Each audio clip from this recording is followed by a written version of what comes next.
This tutorial shows how we open the mMAPS scheduler and link it to the voltage control unit, XY stage, and VistaVision. After VistaVision is open, we can open the mMAPS scheduler in the Start menu. Click on COM6 for voltage control port. Click on COM10 for stage control port. Click on Connect. Current position should appear here.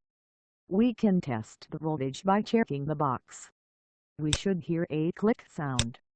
Now we link to VistaVision by clicking the tab. Minimize the window and observe. Click on Find by default. It should find the location of the Start button and the field of sampling time.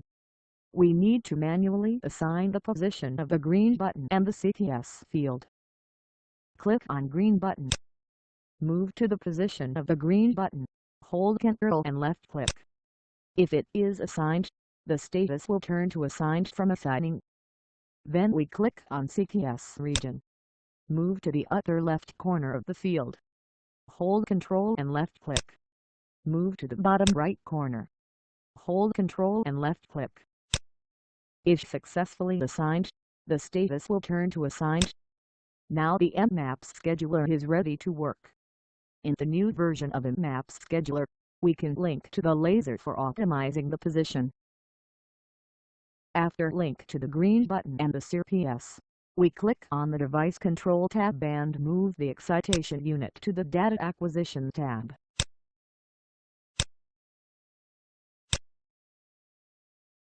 We check the laser and type in 100. Click on the button. Move the cursor to the check box.